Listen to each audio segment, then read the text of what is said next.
How to link PayPal account to your bank account. Or paano natin maililink ang ating mga PayPal account sa bangko. Punta lang tayo sa ating Chrome and type lang natin www.paypal.com. Diyan po tayo maglalagin ng ating PayPal account. So maglogin lang kayo dyan guys, type your email and password, then log in.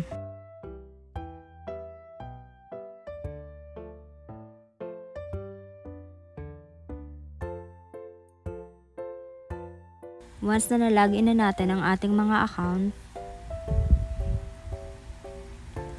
sa bandang taas po is may tatlong guhit or 3 lines. Click lang natin yan. Dito po is may mga option na lalabas, pero ang i-click lang natin is yung wallet.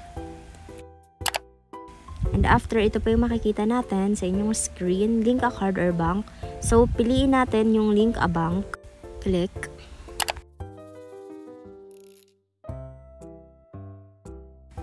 Okay, wait lang natin. At sa part na to, makikita nyo is link a bank account. At may nakalagay po na you can only link a bank account in Philippine Peso. So, ilink lang natin ang inyong mga bank account. Dito, i-type na natin ang ating bank name, bank code, account number.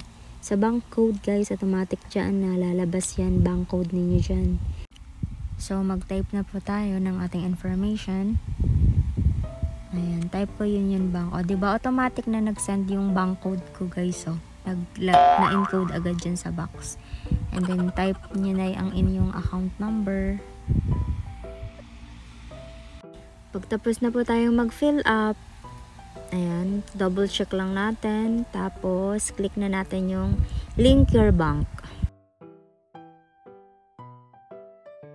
So, after i-click natin, ayan na po agad yung lalabas. Your Union Bank of the Philippines checking is link. So, depende guys kung anong bangko yung nilink ninyo. Basta ganyan po yung lalabas sa screen ninyo. And ganun lang po kadaling mag-link ng ating mga PayPal account sa ating mga bangko. I hope na may natutunan kayo sa video na ito. And thank you for watching. See you on my next vlog. Bye!